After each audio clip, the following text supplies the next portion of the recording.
एक बेहतर समाज की उम्मीद में मेरे साथ अपनी आंखों को कोमलतापूर्वक बंद करेंगे। वे 3 बार लंबी गहरी श्वास भर ओम का उच्चारण करेंगे। तत्पश्चात शांति पाठ। लंबी गहरी श्वास भरी।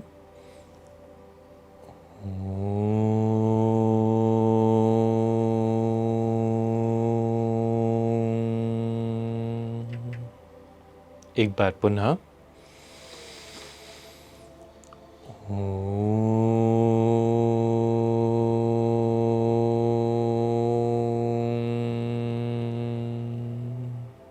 एक आखिरी बार।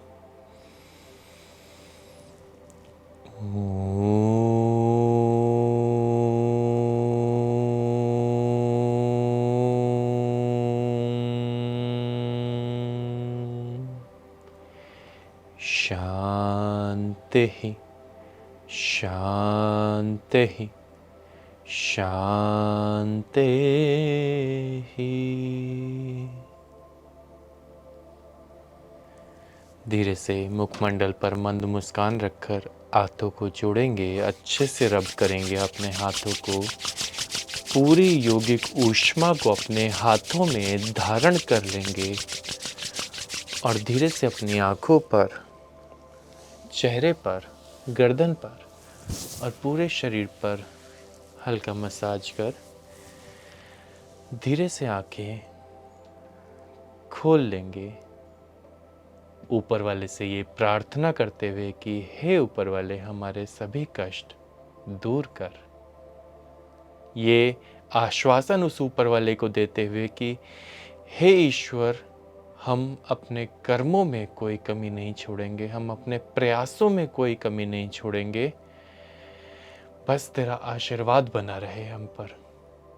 हम शारीरिक रूप से स्वस्थ हों, मानसिक रूप से स्वस्थ हों और आत्मिक रूप से भी स्वस्थ बने। हमारा समाज स्वस्थ बने और ये जगत रहने के लिए एक बेहतर जगह बने। आप सभी का बहुत बहुत स्वागत करता हूँ। मैं योग गुरु अभिषेक बंसल आज तक पिछले 12 सालों में राष्ट्रीय और अंतर्राष्ट्रीय स्तर पर योग के क्षेत्र में कार्यरत हूँ।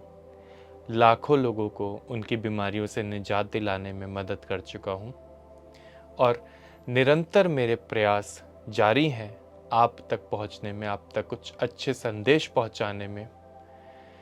आज जिस विषय पर हम बात करने वाले हैं वो एक बेहद महत्वपूर्ण विषय है, बेहद उपयोगी विषय है और स्वयं भारतवर्ष में, हमारे इस प्यारे भारतवर्ष में 213 मिलियन से ज़्यादा माइग्रेन के केसेस आज की डेट में रिपोर्टेड हैं, जो कि मेरे दिल को बहुत आहत पहुंचाते हैं।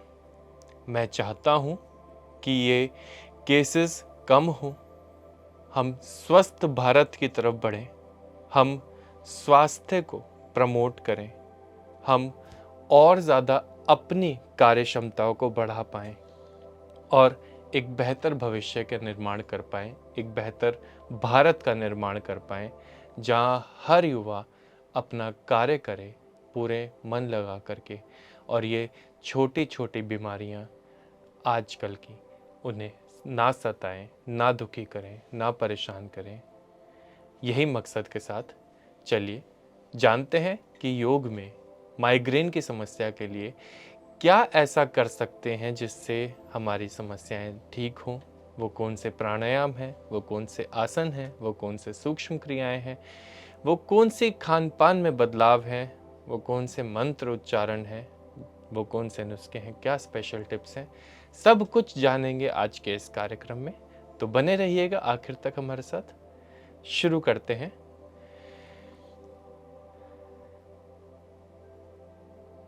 कुछ सूक्ष्म क्रियाओं से। अब समझें इस बात को कि माइग्रेन की समस्या, हेडेक की समस्या, कई लोग इसको आधे सिर का भी दर्द बोलते हैं। शुरुआत के लिए यदि हम सूक्ष्म क्रियाओं में अपनी नेक रीजन को, अपने गर्दन को, ग्रीवा को बहुत अच्छे से फ्लेक्सिबल कर लेंगे, बहुत अच्छे से इसकी एफिशिएंसी बढ़ा लेंगे, बहुत अच्छे से इसकी सूक्ष्म क्रियाएं कर लेंगे, तो आधा सर्वाइकल, आधा माइग्रेन का समस्या तो हमारी वहीं ख़त्म होने लगती है। ध्यान देंगे कि हमने सरलता पूर्वक कुछ कार्य करने हैं, जिसमें गर्दन को दाएं बाएं चलाना है, ऊपर की तरफ खींचना है गर्दन को, नॉर्मल की तरफ, ऊपर की तरफ, नॉर्मल की तरफ, rotations clockwise, anti clockwise, semi circles. अब ये सभी काम हमने 10, 15 या 20 बारी अपनी क्षमता के हिसाब से करने हैं, अपने आनंद के हिसाब से करने हैं, अपनी ज़रूरत के हिसाब से करने हैं। आप 10 से 15 बारी लेफ्ट, 10 से 15 बारी राइट, ऊपर और रोटेशंस कर सकते हैं। अब एक जो बहुत ही खास अभ्यास माइग्रेन के पेशेंट्स के लिए सूक्ष्म क्रियाओं में जो करने वाला है, वो ये है कि मैंने पहले अपनी गर्दन को पूरा ऊपर की तरफ खींचना है, और फिर मैंने ऊपर से खींच करके अपनी गर्दन को राइट साइड पर लेकर के जाना है। जितना ज़्यादा से ज़्यादा हो सके उतना ज़्यादा से ज़्यादा मैं इसको राइट साइड पर लेकर के जाऊंगा, और वहाँ पर जाकर के एक लॉक, जो बोन लॉक होगा, बोन लेवल पे लॉक होगा, मतलब कि इस पॉइंट से मैं और आगे नहीं जा सकता, चाह कर भी वहां पे बोन लॉक होती है, उस पॉइंट को ढूंढने की कोशिश करूंगा और उस पॉइंट पे अपने आप को होल्ड करने की कोशिश करूंगा। 10 से 15 सेकंड तक होल्ड किया जा सकता है, और फिर मैं आनंद से, आराम से, सजगता से मुखमंडल पर मंद मुस्कान रखते हुए साइड चेंज कर लूंगा, और इधर भी मुझे उसी प्रकार का एक लॉक मिलेगा, जहां से आगे मेरी गर्दन चाह कर भी नहीं जा सकती। इस जगह पर मैं अपने आप को सजगता पूर्वक ज़्यादा से ज़्यादा खींचने का अभ्यास करूंगा, खींचने का प्रयास करूंगा, खींचने की कोशिश करूंगा, आनंद लूंगा, अपने आप को अपने कंफर्ट जोन से सिर्फ एक बेबी स्टेप बाहर रखूंगा और धीरे से वापस आ जाऊंगा। ध्यान दें कि शुरुआत में जब हम अभ्यास करें तो हम कभी भी अपने आप को ओवर बॉदर ना करें। ऐसी कोशिश ना करें कि हमने पहले ही दिन हीरो बनना है या पहले ही दिन हमने आईफिल टावर पर चढ़ना है। ऐसी कोशिश बिल्कुल भी ना करें। अपनी क्षमताओं को पहचानें, अपने शरीर को पहचानें, अपने भूमिका को पहचानें कि हम अब तक क्या करते आ रहे हैं, अब तक कैसा लाइफस्टाइल रखते आ रहे हैं, अब तक कैसी जीवन शैली करते हुए आ रहे हैं, हमारी उम्र क्या हो गई है, हमने कितने सालों से अभ्यास नहीं किया है, शरीर को नहीं हिलाया है। इन चीज़ों का ध्यान करते हुए, इन्हें मद्देनज़र रखते हुए ही अपने अभ्यास की ओर बढ़ें। अपने आप को देखें, सजगता रखें। गुड पेन और बैड पेन को हमेशा समझें। गुड पेन और बैड पेन को हमेशा समझें कि कहाँ तक मुझे जाने पर ये जो पेन हो रहा है ये गुड पेन है और कहाँ मुझे बैड पेन शुरू हो रहा है। अब सवाल उठता है कि गुड पेन और बैड पेन में फ़र्क क्या है, कौन सा पेन गुड है, कौन सा पेन बैड है। मान लीजिए उदाहरण के तौर पे मैंने अपने हाथ को इस तरीके से होल्ड करना है। अब इस हाथ को मैं 1 मिनट तक होल्ड कर लूँ आराम से, यहाँ पर इसी तरीके से, शायद 2 मिनट भी कर लूँ। शुरुआत में मेरा हाथ बिल्कुल ओके है, मुझे कोई दर्द नहीं है, पर 2 मिनट बाद मेरे इस हाथ में निश्चित तौर पे थोड़ा सा दर्द होना शुरू हो जाएगा। 3 मिनट बाद जितनी भी मेरी क्षमता है इसमें दर्द होना शुरू हो जाएगा मुझे निश्चित तौर पर जैसे ही मैं इस हाथ को नीचे ले आऊंगा तो 2 सेकंड, 5 सेकंड या 10 सेकंड के भीतर मेरा वो दर्द चला जाएगा।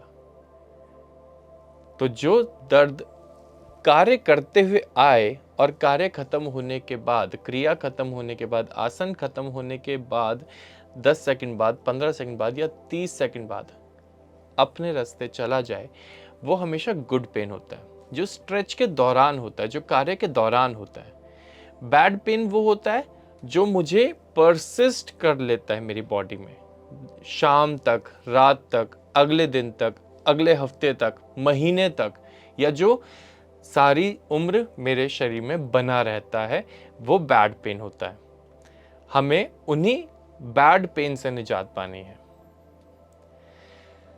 अब अगला अभ्यास हम अपने स्कंध के लिए करेंगे, कंधों के लिए करेंगे।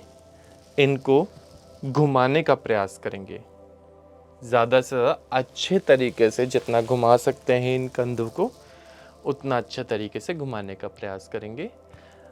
हर तरफ, हर दिशा में ज़्यादा से ज़्यादा ले जाने का प्रयास करेंगे। आप इसको 15 बारी क्लॉकवाइज और 15 बारी एंटी क्लॉकवाइज घुमा सकते हैं। 15 बारी क्लॉकवाइज, 15 बारी एंटी क्लॉकवाइज, पूरा ध्यान दे करके। अगला अभ्यास, मैं अपने हाथों को इस प्रकार जोड़ करके अपने हाथों को कोहनियों से जोड़ने का प्रयास करूंगा और फिर ऊपर की तरफ ले जाने का प्रयास करूंगा। बिना कोहनियों को खोले जितना ऊपर ले जा सकता हूं उतना ऊपर ले जाने का प्रयास करूंगा।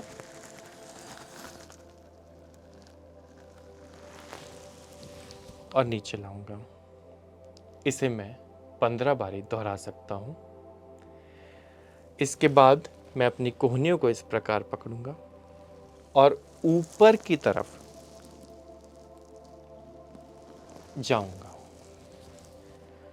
श्वास भरते हुए मैं आनंद महसूस करते हुए, मुखमंडल पर आनंद रखते हुए ऊपर की तरफ जाऊंगा। पूरा पीछे जाने की कोशिश करूंगा। गर्दन को नीचे नहीं झुकाऊंगा बिल्कुल भी। कई लोगों की आदत होती है कि वो गर्दन को नीचे झुकाते हैं इस प्रकार, मानो उनके पैर से ज़मीन पे गिर गए हों। तो और धीरे से श्वास छोड़ते हुए नीचे, श्वास भरते हुए ऊपर।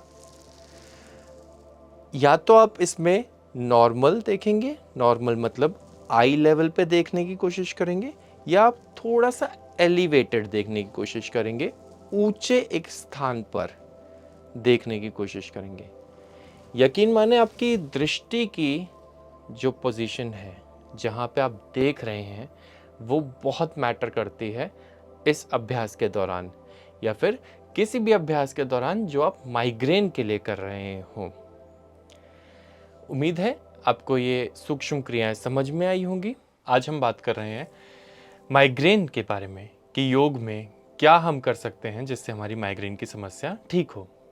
बात करते हैं कुछ लक्षणों के बारे में कि क्या वो लक्षण है जिससे आप जान सकते हैं कि आपको माइग्रेन की समस्या है।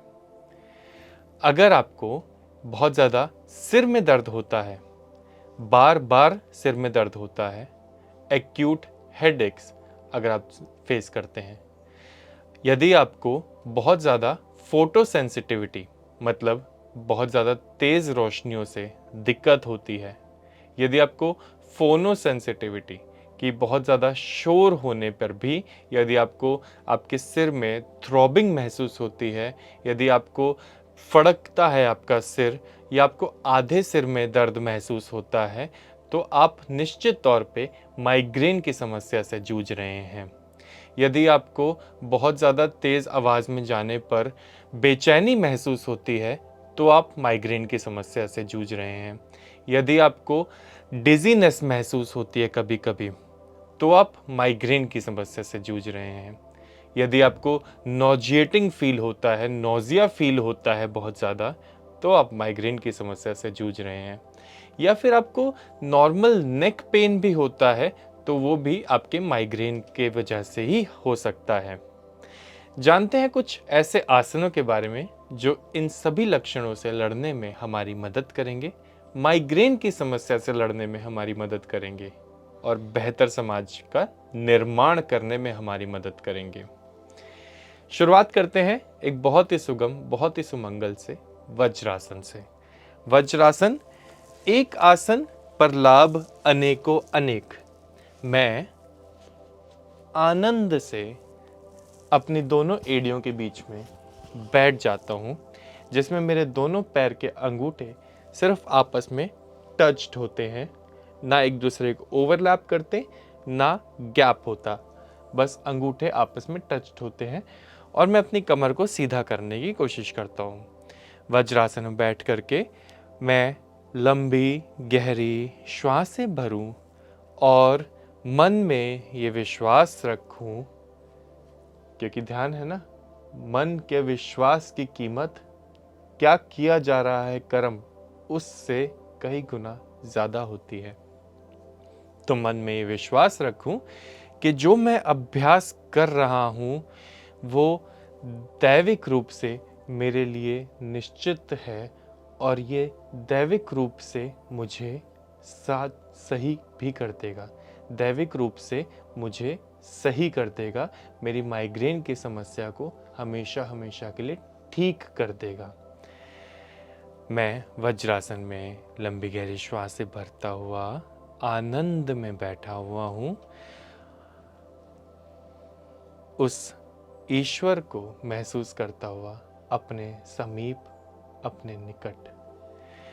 वज्रासन में आनंद महसूस करता हुआ 5 से 10 मिनट वज्रासन का अभ्यास किया जा सकता है। इससे मेरा सेंट्रल नर्वस सिस्टम एक्टिवेट हो जाता है और मेरी स्पाइन में ब्लड फ्लो बढ़ जाता है, ब्लड सर्कुलेशन अच्छा हो जाता है, जिसकी वजह से मेरा ब्रेन और ज़्यादा एक्टिव हो जाता है, मेरे ब्रेन को और ज़्यादा नरिशमेंट, न्यूट्रिशन मिल जाता है, जो मेरे ब्रेन की फंक्शनिंग के लिए बहुत ज़्यादा ज़रूरी है। वज्रासन से मैं धीरे से बढ़ता हूँ बालासन की ओर। बालासन में जाने के लिए मैंने सिंपली अपने आप को आगे की तरफ फॉरवर्ड बेंड करना है और माथे को जमीन पर रख देना है। अब इसमें ध्यान देंगे कि माथे को कोशिश करके ज़मीन पर ला देंगे और मेरे नितंब, मेरी एड़ियों को नहीं छोड़ेंगे। Normal inhale, normal exhale. जितना ज़्यादा से ज़्यादा समय यहाँ पर मैं होल्ड कर पाऊँ उतना ज़्यादा से ज़्यादा समय यहाँ पे होल्ड करूँ और फिर धीरे से श्वास भरते हुए वापस आ जाऊँ। तो ये था मेरा बालासन का अभ्यास। अब बालासन का अभ्यास माइग्रेन की समस्या में मुझे अत्यंत लाभकारी सिद्ध होता है, क्योंकि मैं अपने मस्तिष्क को जब आगे की तरफ झुका लेता हूँ, उसकी वजह से जो रक्त संचार है वो मेरे मस्तिष्क की ओर बढ़ जाता है और मेरा मस्तिष्क स्वस्थ होने लगता है। धीरे से आते हैं अपने अगले कैट एंड काउ पोज पर। सरलता से मैं अपने दोनों पैरों को यहाँ रखते हुए, घुटनों में कंधों जितना फासला रखते हुए, पैरों में कंधों जितना फासला रखते हुए आराम आराम से अपने आप को इस तरीके से चलाऊंगा। एक्सहेल करते हुए गर्दन नीचे और कमर ऊपर।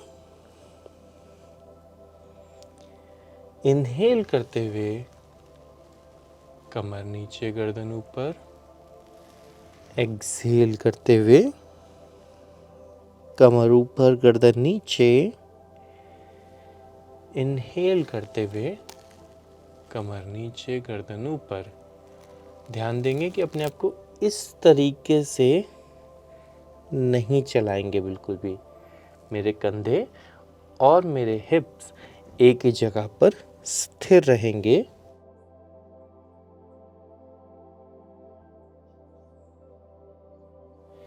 मैं कैट एंड काउ का पोज 20 से 25 बारी अभ्यास में ला सकता हूँ।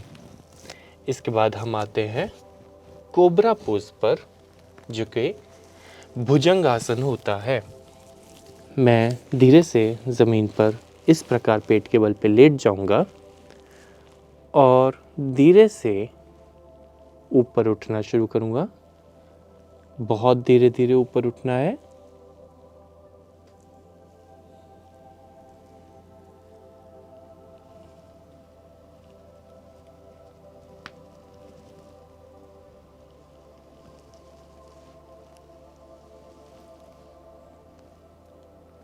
ध्यान देंगे कि भुजंग आसन में मेरे कंधे इस तरीके से आगे की तरफ ना हो।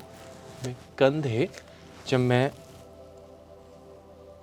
ऊपर आ जाऊं तो कंधे पीछे की तरफ चले जाएं।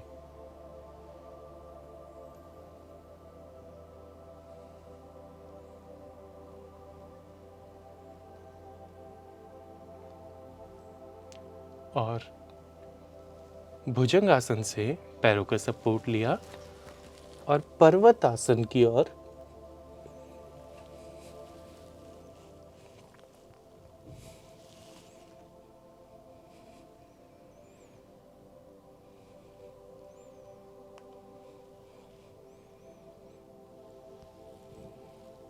पर्वतासन से वापस भुजंगासन की ओर आ सकते हैं।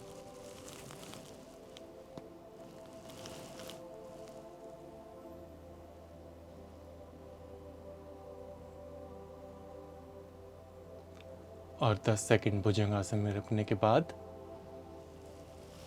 वापस से पर्वतासन में।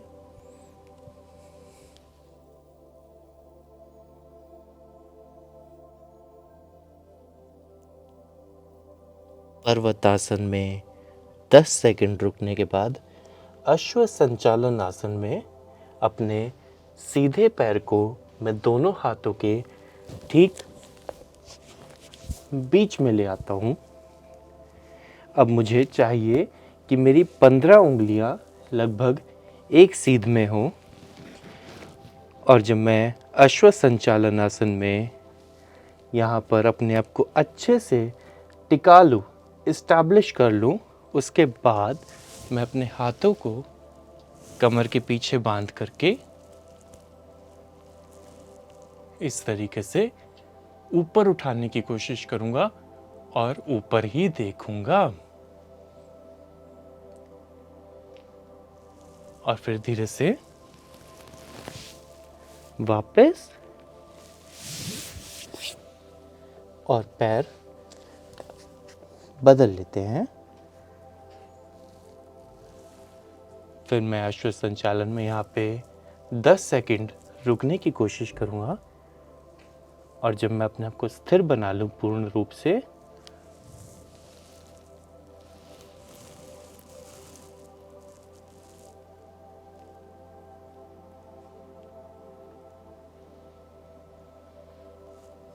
और धीरे से वापस वज्रासन में बैठ करके 10 सेकंड का ब्रेक लेंगे, अपने आप को रिलैक्स डाउन करेंगे, ईज अप करेंगे, शांत करेंगे। तो जानते हैं कुछ कारणों के बारे में। क्या ऐसी वो भूल हैं, क्या ऐसी वो गलतियां हैं, क्या ऐसे वो पाप हैं जो हम अपने दिनचर्या में, अपने जीवन में करते हैं, जिनकी वजह से हमें माइग्रेन जैसी एक गंभीर समस्या का सामना करना पड़ता है। शुरुआत करते हैं कि हम अपने जीवन में जब बहुत ज़्यादा हाइपर एक्टिविटी रखते हैं, मतलब हम सहजता का अनुभव नहीं करते, जब पूरा दिन हम बहुत ज़्यादा पार्टीज़ करने की कोशिश करते हैं, जिन पार्टीज़ में हमें बहुत ज़्यादा लाउड नॉइज़ेस का सामना करना पड़ता है, हमें बहुत ज़्यादा लाउड लाइट्स का सामना करना पड़ता है, तेज़ लाइट्स हमारी आंखों में निरंतर पड़ती हैं, एकदम झप झप झप बहुत स्पीड से करती हैं। उस समय तो हमें वो बहुत कूल लग रहा होता है, बहुत आनंद आ रहा होता है, बहुत मज़े आ रहे होते हैं, पर हमारा शरीर भीतर से रो रहा होता है। हमारी आत्मा भीतर से रो रही होती है, क्योंकि आत्मा इस चीज़ के लिए नहीं बनी है, शरीर इस चीज़ के लिए नहीं बना है। हमारी मस्तिष्क, हमारी आंखें, हमारे सेंसेस इस चीज़ के लिए बिल्कुल भी नहीं बने हैं कि हम इतनी तेज़ आवाज़ में, इतनी तेज़ नॉइज़ेस के साथ, इतनी तेज़ रोशनियों के बीच में रहें। तो जब हम एक्सट्रीम नॉइज़ेस, एक्सट्रीम शोर और लाइट्स के बीच में रहते हैं तो उससे हमारी स्लीप पैटर्न डिस्टर्ब होने लगता है। जब हमारा स्लीप पैटर्न डिस्टर्ब हो जाता है तो हमें माइग्रेन की समस्या तो होनी ही होनी है, क्योंकि कोई व्यक्ति अगर ठीक से सोएगा नहीं तो उसका दिमाग शांत होएगा नहीं। अब अल्कोहल कंजम्पशन एक बहुत ही मुख्य कारण है माइग्रेन के पीछे। स्मोकिंग कंजम्पशन, जो व्यक्ति स्मोक करते हैं, रेगुलर चेन स्मोक करते हैं, उन्हें माइग्रेन की समस्या बहुत आसानी से हो जाती है। और माइग्रेन की ही समस्या नहीं, उन्हें तो अन्य कई समस्याएं हो जाती हैं। अब सुबह उठने के बाद सबसे पहले पैकेज्ड फूड खाना, मोनोसोडियम ग्लूटामेट MSG का सेवन करना, जो कि बाहर मिल रहे प्रत्येक खाद्य पदार्थ में, खाद्य उत्पाद में, दुकानों पे मिल रहे, प्लांट में मैन्युफैक्चर हो रहे खाद्य पदार्थों में MSG तो ज़रूर पाया ही जाता है।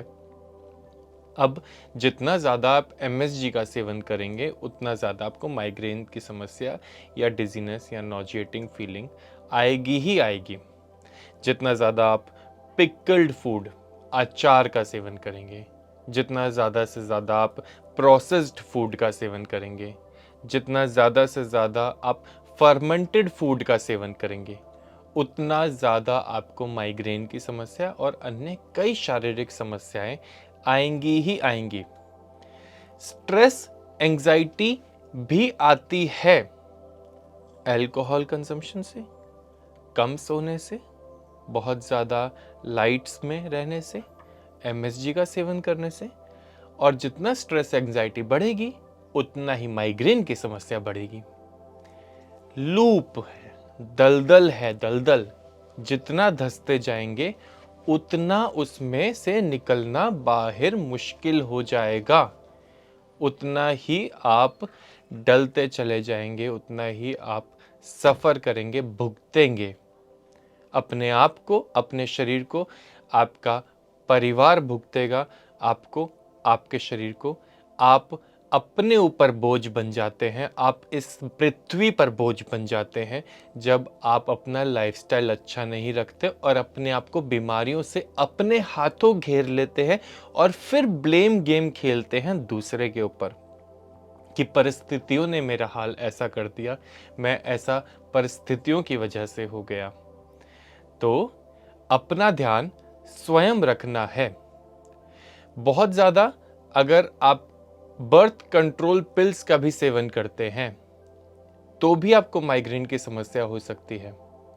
अगर आप अपना लाइफस्टाइल ठीक नहीं रखते, अगर महिलाओं में इरेगुलर पीरियड्स की समस्या होती है तो भी आप माइग्रेन का शिकार हो सकते हैं। करना क्या है? बहुत सरल, योग अभ्यास करना है। योग अभ्यास करेंगे सब कुछ बिल्कुल ठीक हो जाएगा, आपको कोई रोग नहीं रहेगा। आप एक स्वस्थ जीवन, खुशनुमा जीवन जी पाएंगे जिसमें आप जो चाहें वो आप कर सकेंगे, जैसे चाहेंगे वो आप कर सकेंगे, जब चाहेंगे आप कर सकेंगे। और इसमें कोई संदेह की बात नहीं है कि योग ही एक स्वस्थ खुशहाल जीवन की परिभाषा देता है। योग ही आपको पहला चरण देता है और आपको एक स्वस्थ जीवन की ओर लेकर के जाता है, उंगली पकड़कर।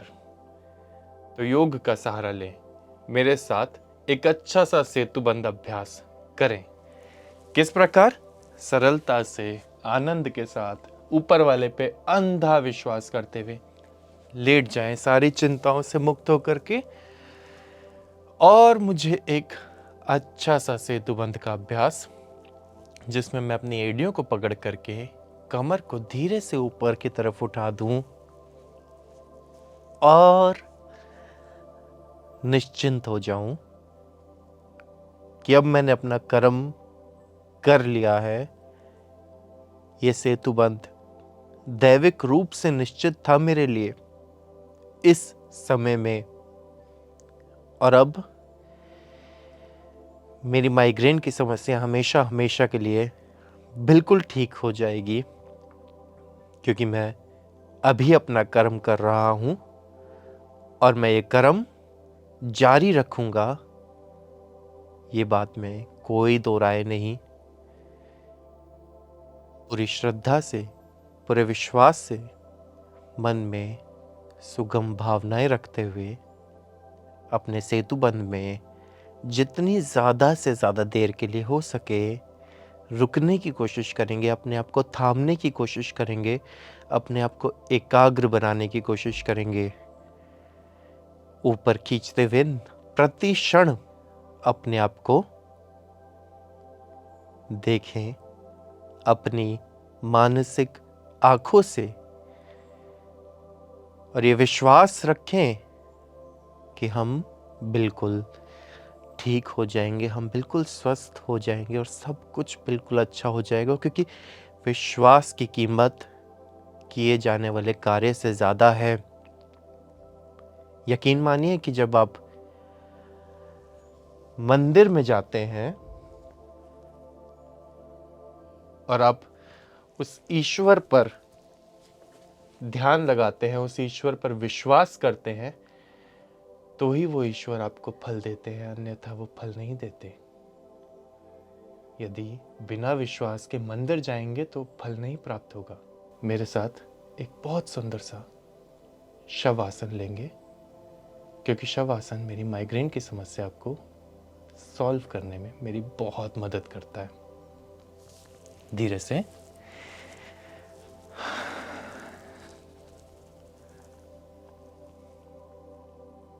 लेट जाते हैं, आनंद पूर्वक अपने शरीर पर ध्यान देते हुए, अपने आप पर ध्यान देते हुए, अपने आप को बिल्कुल ढीला छोड़ते हुए धरती माँ की गोद में समाते हुए, अपनी एक एक मांसपेशी को ढीला छोड़ते हुए, अपने सभी चिंताओं को कुछ देर के लिए ढीला छोड़ते हुए, कुछ ना सोचते हुए, कोई भविष्य की योजना ना बनाते हुए, भूतकाल में जो हो गया उस पे ना पछतावा करते हुए, भूत की स्मृतियों को भुलाने की कोशिश करते हुए, केवल और केवल वर्तमान में जीने की कोशिश करते हुए, इस समय में रहने की कोशिश करते हुए एक अच्छा सा शवासन अपने शरीर को ऊपर से लेके नीचे तक, नीचे से लेके ऊपर तक देखने का प्रयास करते हुए मुखमंडल पर आनंद,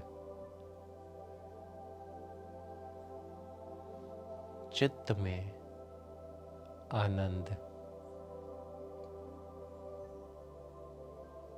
रखते हुए इस प्रकार शवासन करें। ज़्यादा से ज़्यादा समय के लिए, और जब वापस आना हो तो धीरे से अपने पैरों को हिलाएं, हाथों की उंगलियों को हिलाएं, पैरों को भीतर लाएं, नज़दीक लाएं, गर्दन को दाएं बाएं करें, लेफ्ट साइड पे करवट लें, लेफ्ट साइड का तकिया बनाएं, राइट हैंड का सपोर्ट लेते हुए आनंद से बैठ जाएं और उस ऊपर वाले का, इस ईश्वर का शुक्र मनाएं, जो ऊपर वाला ऊपर नहीं है, दरअसल भीतर है हमारे। हम अपने अगले आसन पर बढ़ते हैं, जो कि है पवन मुक्तासन। कमर के बल पर लेट करके अपने पैरों को धीरे से नजदीक लाएंगे और अपने हाथों से अपने पैरों को पकड़ लेंगे।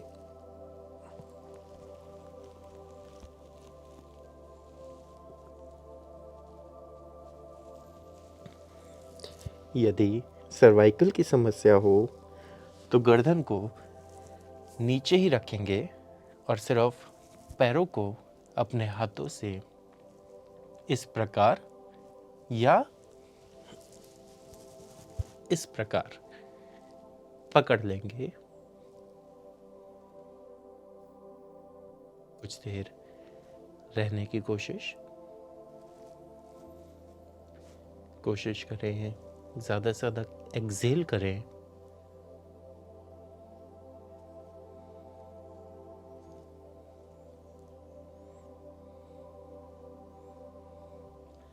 और इसके बाद अपने घुटनों को छोड़ अपनी थाइस को पकड़ें और इस तरीके से पैरों को सीधा करने की कोशिश करें।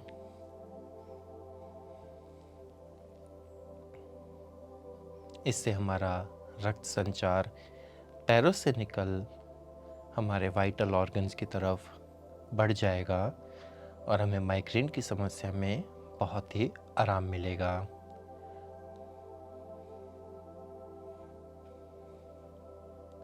शांति का अनुभव करते हुए, ये मानते हुए कि ये करने से हमारी समस्याएं दूर हो रही हैं और हमें आराम प्राप्त हो रहा है। रहने की कोशिश कुछ देर मेरे साथ।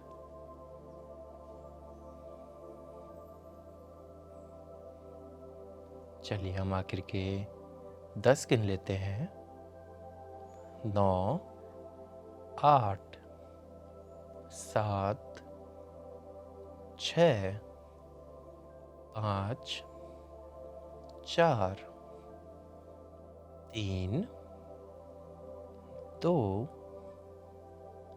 और 1। धीरे से नीचे आएंगे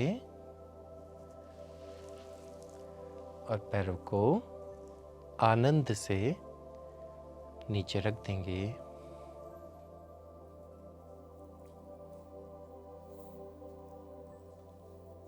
तो ये थे वो कुछ आसन जो आप अपनी माइग्रेन की समस्या के लिए कर सकते हैं।